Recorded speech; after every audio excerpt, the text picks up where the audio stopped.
Hello everyone, this is Shokora Zouheikyoku aka chocomint, and welcome back to our Let's Play of Teachers with Love and Passion.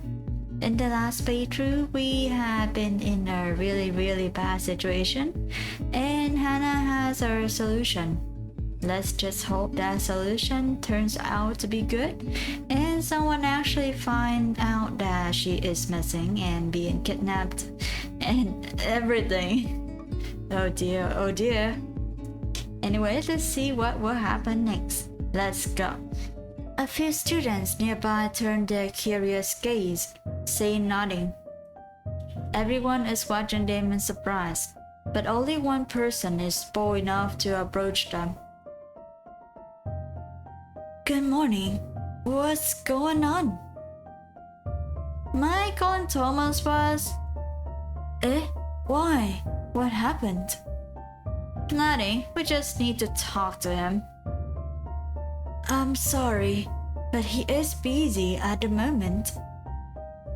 Seriously? Yes. Can you tell me what happened? I may be able to help. For a moment, everyone is troubled about what to do. Thomas was their only hope of fixing things, and now they couldn't even count on that. Of course, Eric is offering to help, but that's not the same. Hesitantly, Leonard allows his concerns to get the best of him. Have you heard anything about Hannah?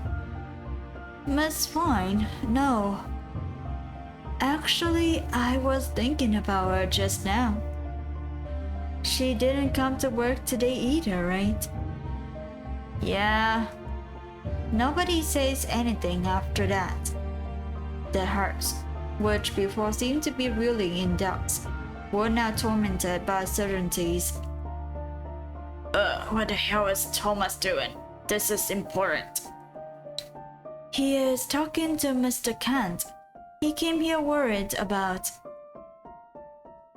Marcus? He is talking to Marcus? For God's sake, he is not busy. Losing his temper and pushing open the counter's door, Lawrence storms into the back room. The others follow him, ignoring Eric's protest and the many curious gazes around.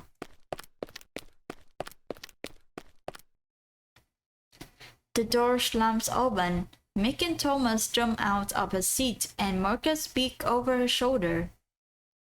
Standing in the doorway, the entire group is expressionless, almost angry, with Eric desperately beside him. What is this? I'm sorry, Mr. Kleiman. I tried to stop them. Nobody answers. The matter is too serious to be summed up in one sentence. The confusion in Thomas' eyes dissolves when he sees the faces staring at him. He already knows what this is about. Squinting his eyes, he sits back down, giving Eric a meaningless nod. It's okay, Eric. You may leave. Excuse me. The boy doesn't hesitate, and the others thank him for not complicating the situation further. Once they're alone, everyone turns their attention to Marcus. Are you here because of Hannah too? Yeah, I wanted to ask Thomas if she was sick or something, but it doesn't seem to be the cause. Hearing Marcus' explanation makes everyone depressed. In some sort of way, they all have been clinging to the hope that she was just home resting. It would be better to know she had a runny nose and a bit of fever than not to know anything at all. Thomas quickly noticed the resentment washing over all of his friends.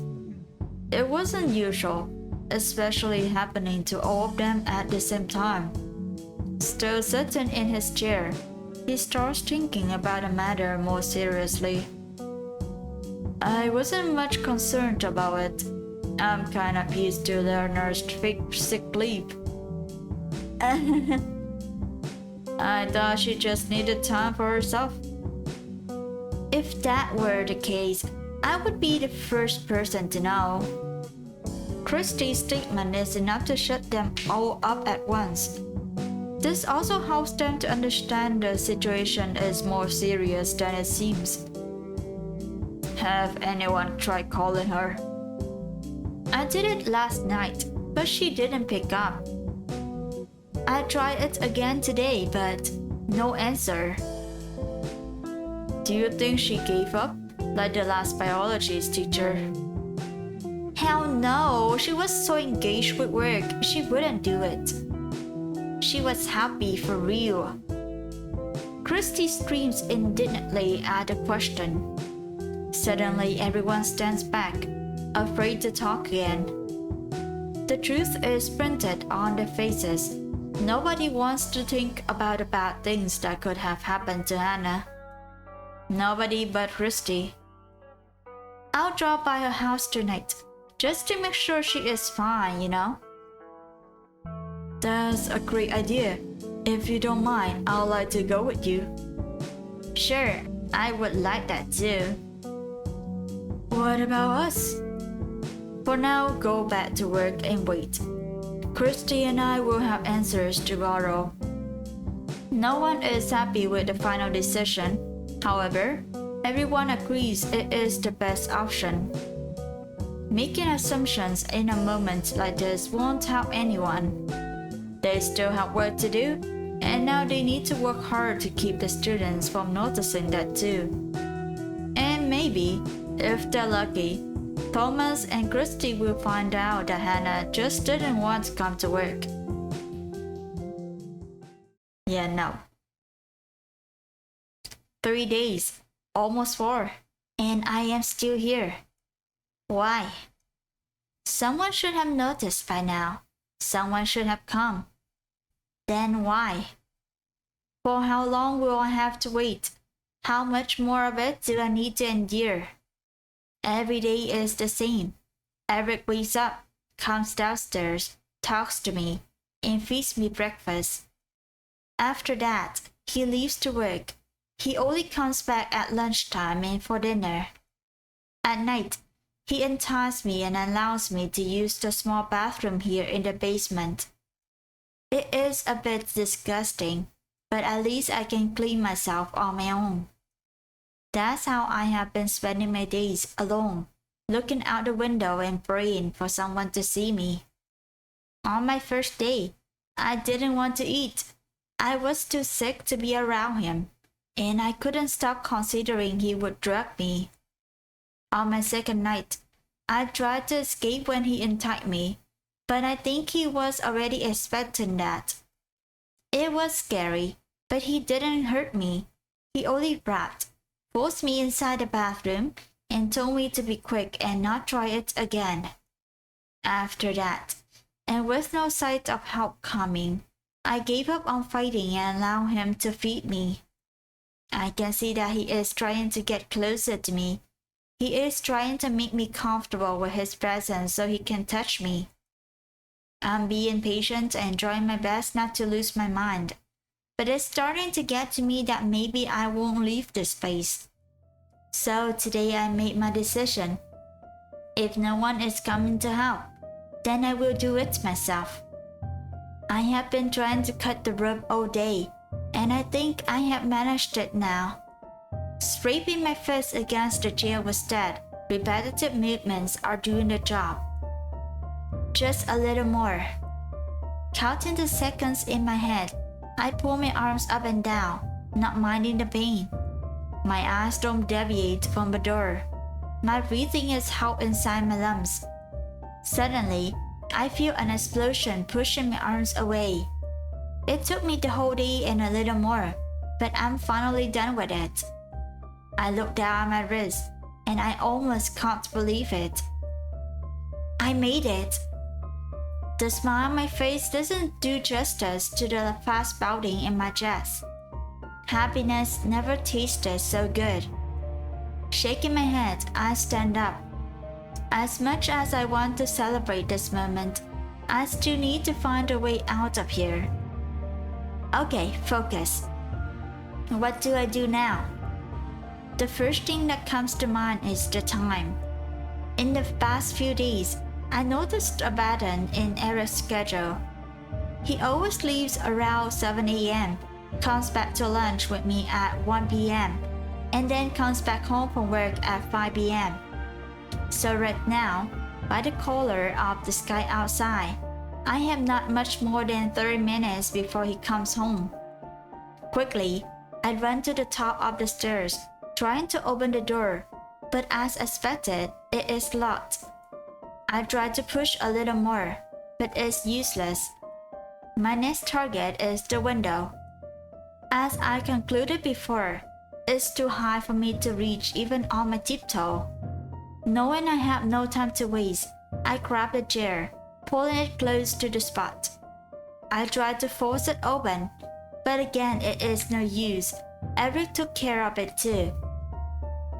Of course, he has been planning it for years.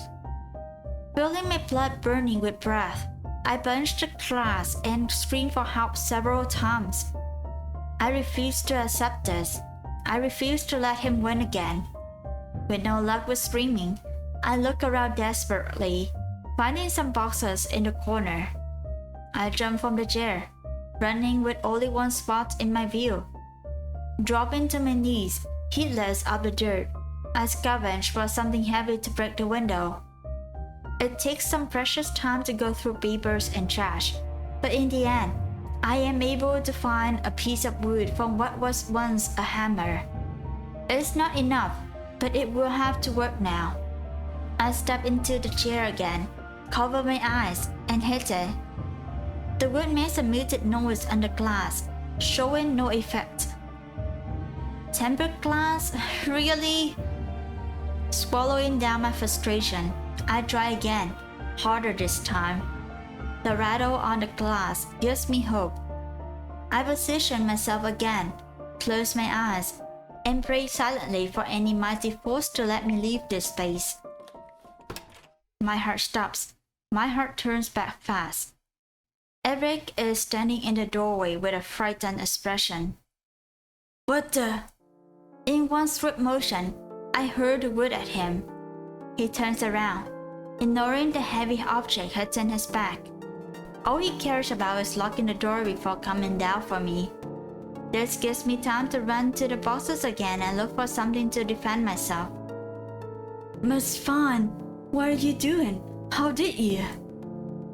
Stay away from me! I scream as soon as I hear his voice getting closer.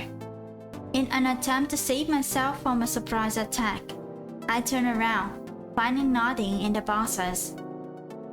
I see him standing in the center of the room with tired eyes, staring at the ground where the torn rope lies. Did you do this? He doesn't seem to care that I'm standing in front of him. He is more concerned about the rope. It feels like I disrespected him for breaking something he gave me. Wow. Why did you do it? I thought we were starting to get along. His eyes turn to me once more. I see in his face a hazy shade, something you would see when someone is plotting revenge. I take a step back, afraid he will try to hurt me. I guess I need to try harder. He steps closer, not blinking. Don't. Stay right there. Oh, what? Are you going to fight me and run? Do you really think that will work? The smile has returned to his face. However, the sparkle in his eyes is no longer there. His questions do not require an answer. It's only a reminder to let me know where I am. You can't do that. You should just be nice and accept what I'm doing for you. Yeah, F you. After all, everyone already accepted that. Eh? Yeah, it was the same at work today. People were talking about you, but they are not concerned anymore. That's impossible. No, it's not. Mr. Kleiman is disappointed because he thinks you have run away too. And I think Mr. Mitchell is a little guilty, but like always, he is chugging about it. My legs go weak listening to him talk so dismissively about something that matters to me. My heart shatters, and the room around me loses its light. Suddenly, I notice him taking steps forward. If that were true, he would have said it sooner. He's only trying to mess with my head again and take control of everything. Biting my teeth, I look back at him. Liar. Am I? Yes, you did it before, and I know you will do it as many times as you want. You only want to. Where is Christy now, Miss Fine? Words died in my throat. I was ready to jump on him and fight for my life, but now I can't make a single move. If I'm lying, then she should have noticed your abstinence, right? She is your best friend. I want to say he is wrong, and it is all lies. But what proof do I have? She didn't come to me even after the book was gone. No one came for you yet. And no one will. But taking advantage of my destruction, Eric jumps on me. Oh no. He swings his leg under my body, knocking me to the ground. The impact takes my breath away for a moment. Now I have a taste of his strength, and I'm glad I didn't try to fight him. But that's not what concerns me right now. The concrete floor rubbing on my face doesn't hurt me as much as his words do. I know he is lying, but how can I make my heart believe I will be free now? He pulls my body, dragging me to a pillar and forcing me to sit straight. I don't fight it. I don't have the strength to do it anymore. His hands work fast to tie me again, constraining me in a dark, cold corner. I told you, no one cares about you like I do. Why can't you understand that I love you? His trembling fingers touch my face so lightly I almost don't feel it. I don't feel anything at all.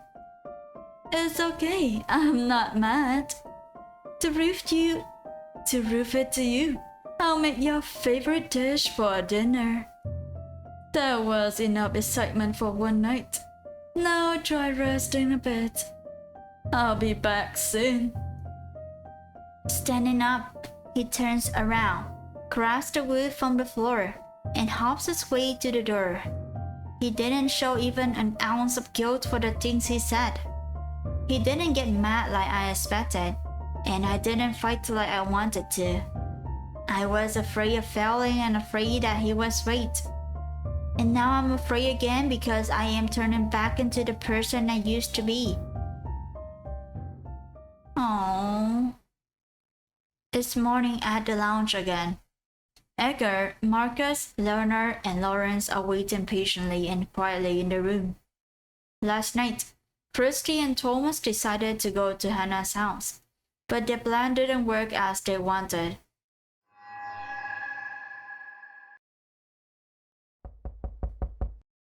Hannah, it's me! Open the effing door! Christy. Standing at the entrance, the two argue while waiting for an answer. It's the fourth time they are knocking and probably the 10th time Christy is calling for a friend. Taking a long breath, Thomas walks closer to the door, trying a different approach. Miss Fine, are you there? I don't think she is home right now. Eh? A sleepy voice answers from the other side of the wall. A young man with tangled hair and faded pajamas looks at them. A young man with tangled hair and faded pajamas looks at them from the doorway of his house. All the screaming and the banging probably woke him up. Embarrassed, Thomas steps forward, showing sympathy. Good morning. Are you her neighbor? Yeah, and I saw her leaving a few hours ago.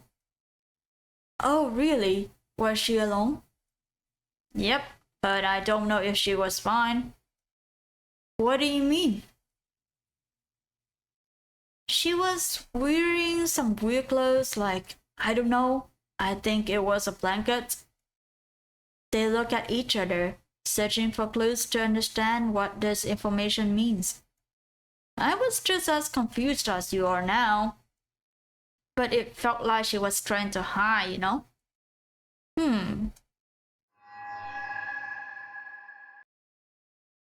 They knew staying there overnight wouldn't solve anything. So after thanking the man for his help, Christy and Thomas decided to go back home and wait for the next day.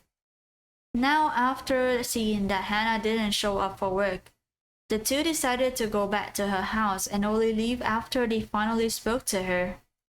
Meanwhile, the other four men are in the lounge again, waiting and dealing with their thoughts and best wishes. Leonard, you said she found out your secret.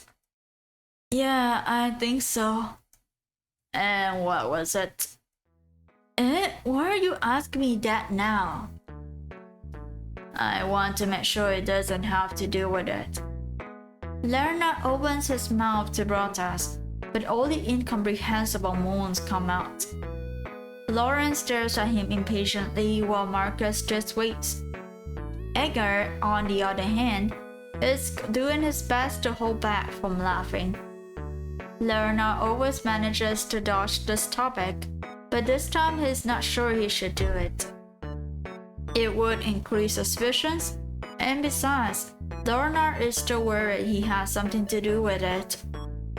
Taking a long breath, he closes his eyes and lets the words out. I collect anime much. His voice comes out too loud, and now the silence seems even more awkward. He opens one eye, afraid to see the judgmental expressions. I'm kind of obsessed with Marin Superstar.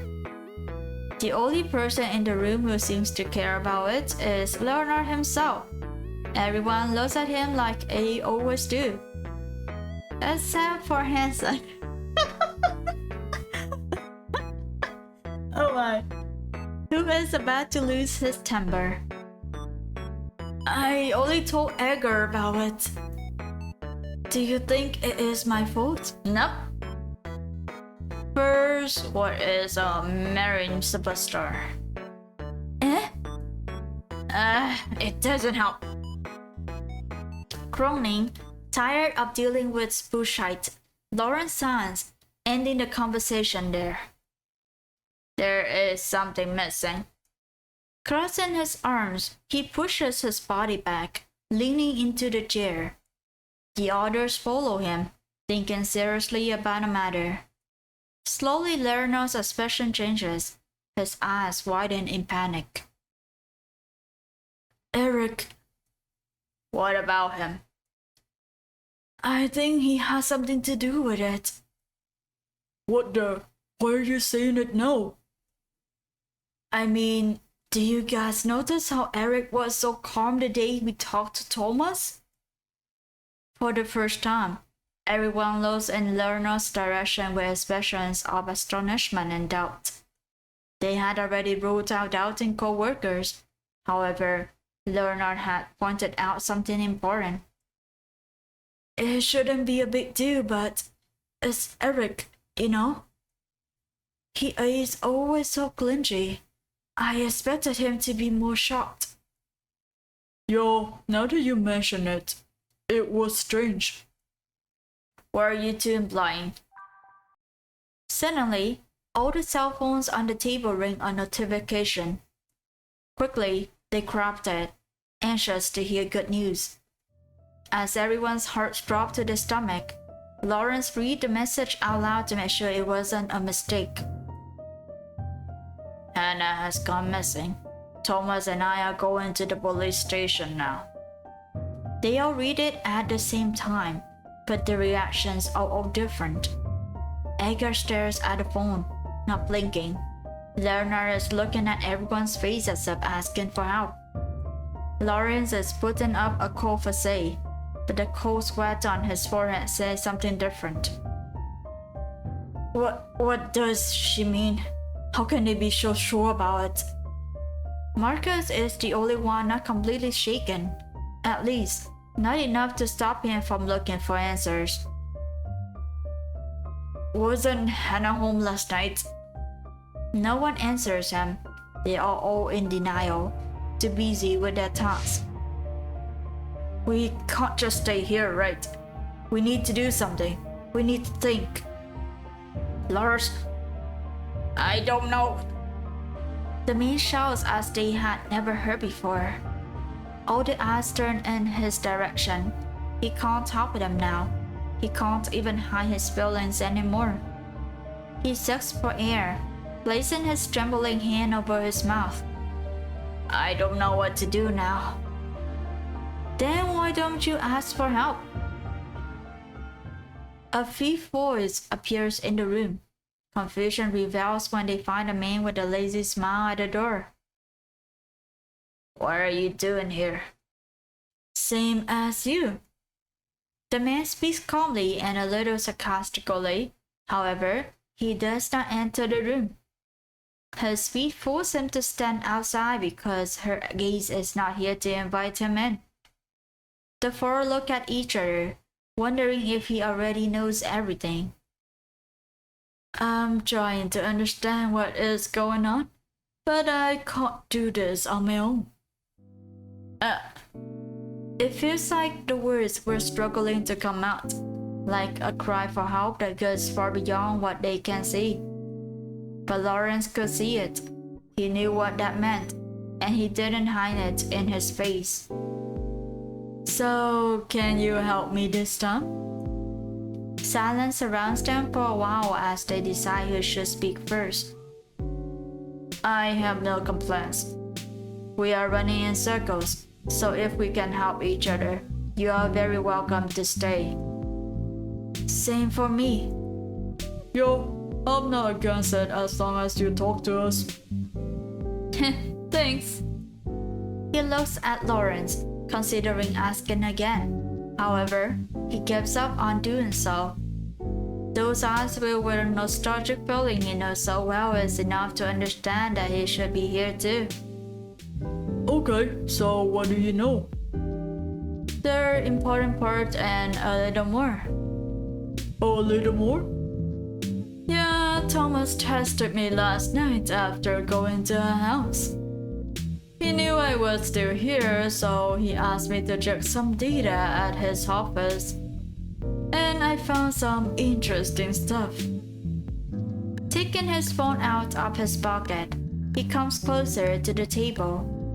He opens the image gallery as everyone gathers around him to have a better look. I was looking for the day Hannah stopped coming to work because I wanted to check if anything was happening that day. Okay, and? This is what I found. These are the pictures of the reception book. The photos are not the best quality. Some are blurry and some are a little shaky. However, it is easy to see that there is something wrong with the signatures. What is this? Someone was making news and following her agenda closely. It's a bit faded now, but here you can see the person made a note up who went out to lunch with her. What the F? This is not normal, is it? Do they need to collect this?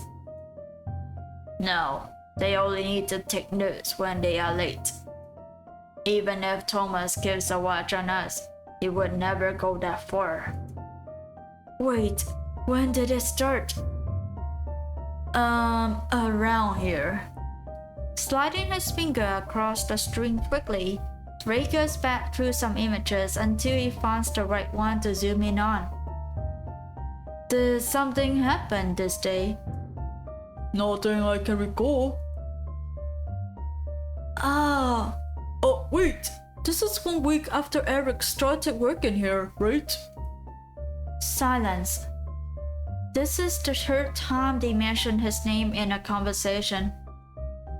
What was once a coincidence is now starting to become suspicious and dangerous. Yeah, I can see the expression on their face here, Edgar. It's a real look on Edgar's face, actually, that angry look. We should talk to him. He must know something.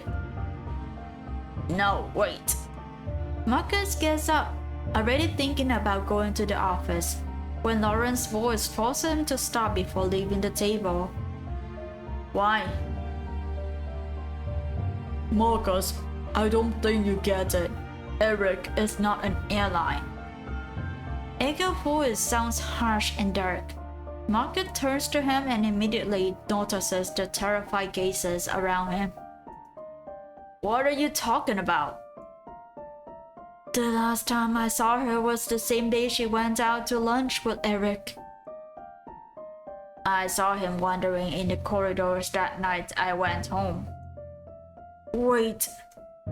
Now that I mention it, I noticed some of my meds had gone missing. And to have access to it, you must have access to Thomas' office. No way. Now look at this. Eric has been going home late every night, but in the past 4 days, he has gone earlier than everyone. Needing no further proof, Edgar jumps to his feet. His features are filled with rage, and his heart is torn with guilt. Before he can get away, Rick grabs his wrist, pulling him closer to the group. Don't stop me, I'll kill him. Do that and we will never find her. Lawrence does not spare him harsh words, and that's what makes Edgar stop in his tracks and think again. The other men look at them, unsure whether to speak or wait a little longer. Okay, can we just calm down? If we are right about it, then we shouldn't be yelling. Noticing everyone's mood cooling down again, Ray releases Edgar. They don't judge each other. At a time like this, everyone is thinking about the same thing.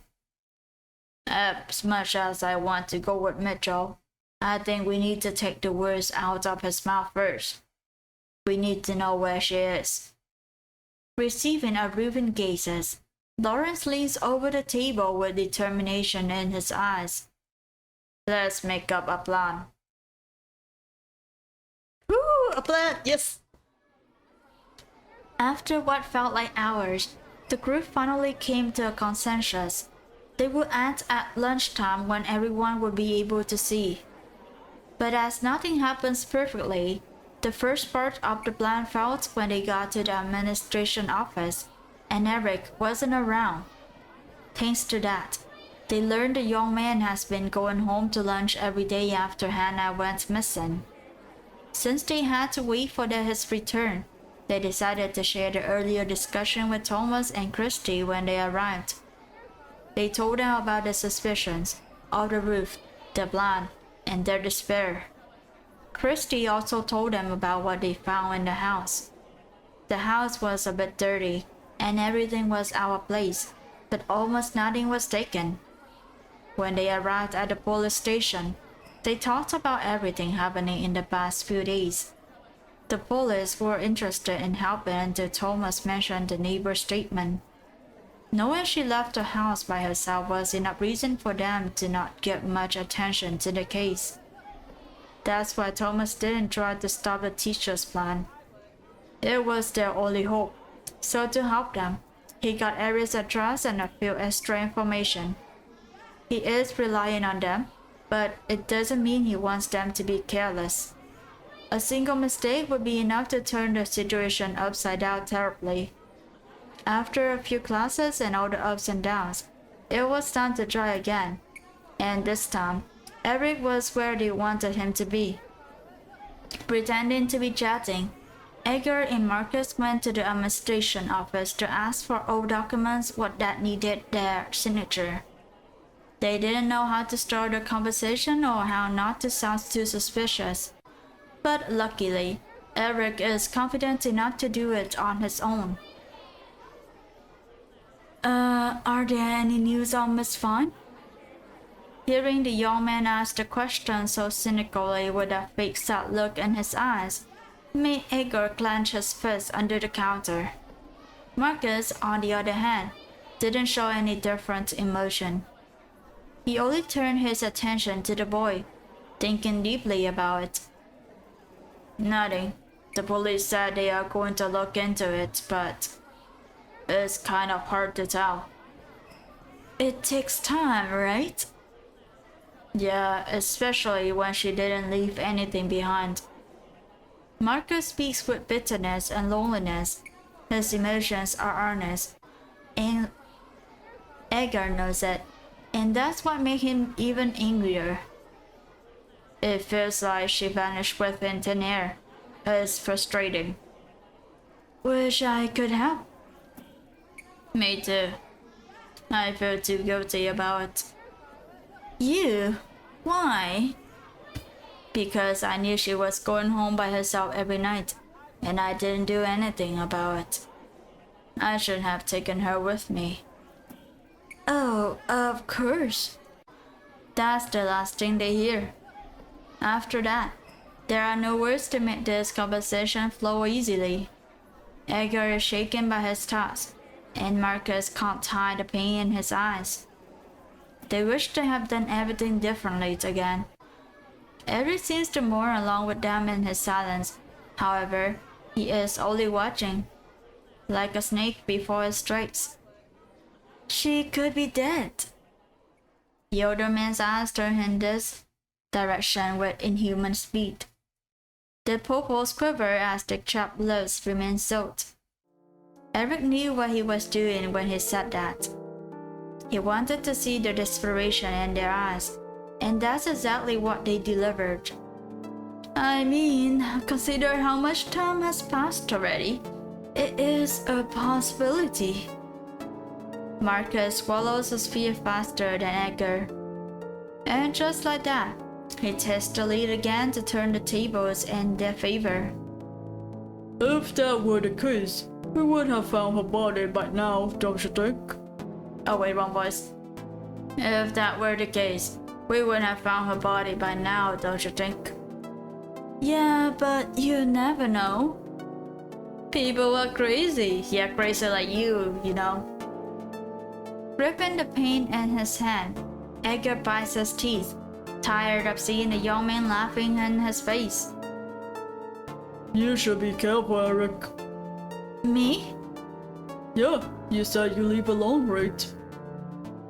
Yes. But you don't need to worry about me, Mr. Mitchell. I live in a peaceful area. That's good. Miss Fine was in the city when it happened. It's different. Edgar turns back to the documents, taking a deep breath, trying to contain control. Meanwhile, Marcus watches Eric in silence. The victory in his eyes almost makes the teacher smile. Makes sense. I'm just surprised because no one said she was in the city before. Both Edgar and Eric turned their head in his direction. Both were surprised for different reasons. Eric stutters, shakes his head, and tries to resume the conversation. But it's obvious, right? No, we thought someone broke into her house because of the mess we found there. But I'm starting to think that was planned to confuse us. A slight slip was what gave the boy away. He knew he'd been caught when all his lies didn't come out to save him. His biggest mistake was believing he had everything under control and no one would suspect his innocent face. With no more reason to talk to the young man, Marcus pushes the documents toward him without holding back his smile. Proud of his friend, Edgar finally relaxed his shoulder, watching Eric trembling in front of them. I think we are done here. See you later. Sweat and fear drip from Eric's face as he watches them turn their back on him. He can't stop them. He can't even open his mouth to yell at them and cause a fuss. All he can do is stand there, biting his lip as he thinks about what he's about to lose. Turning around, Edgar pats Marcus on the shoulder while he sends a message to the group. We are bringing our girl back tonight. Oh, I hope it goes well, actually. After getting the information they needed, it was time to set a new plan. Gathered in the lounge, they decided to send Edgar and Lawrence to Eric's house to keep on watch. At the same time, Leonard and Thomas should go to Hannah's house and stay put and say someone appears. Meanwhile, Christy and Marcus will go into the police station to try to convince them to go to Eric's house before it is too late. The mission should start after all the kids went home. As planned, Edgar and Lawrence were the first to leave. Now they are both standing behind trees in the dark, watching the house carefully. This is their only purpose. Thomas only allowed them to take action if they heard or found anything strange related to Hannah. Otherwise, they should stay hidden and wait for the police. Observing the surrounding houses, they realized that Eric is the only one completely dark, almost as if he was hiding. They knew he had gone home early, and after that conversation, they knew he was aware of their plan. He may not know what is going to happen, but he is prepared to do something about it. Do you think he did something to her? I don't want to consider it right now. I mean, I don't know if you should do this though, like, it's dangerous. What if he did something to her? Like, this is a dangerous or very risky type of plan. Like, they have the saying, like, when a corner animal can bite, in a sense. So they're letting Eric know that they know is a really, really bad situation right now. They could have, like, stopped Eric from going home and everything. I don't know. Lawrence's voice is steady, but the speed of his words come out of his lips is alarming. Or they could sneak into his house, but there's no roof to break into the house though. Like, if they break into the house, it would be trespassing, and it is a crime for that, but yeah, it's kind of hard. It's hard to deal with this situation. I can't think of other options right now. Worry is getting on his nerves. Edgar can sense it, and he doesn't like it one bit. That's because he knows Hansen and him are the same. They are complete opposites when it is to talking to people. However, they share the same feeling when it comes to protecting someone. It is a good thing, but not now when they need someone like Marcus to keep their feet on the ground. Where are the cops? Edgar mutters through his teeth. It has been hours since they arrived, and so far, there is no sign of help. Muttering an incomprehensible curse, Lawrence turns past them. Lors, Let's go. He knew it could happen sooner or later, but he is surprised to see the older man lose his temper first. Edgar laughs, seeing Lawrence so angry and so similar to him. Quietly, they walk through the shadows to get close to the walls, trying their best not to call attention. The downstairs windows are dark, and there's nothing out of the ordinary surrounding the house. However, upstairs they can see lights on into different rooms now. there is an open window there. Lawrence looks up. It's the only opening so far. However, it's too high to consider it safe.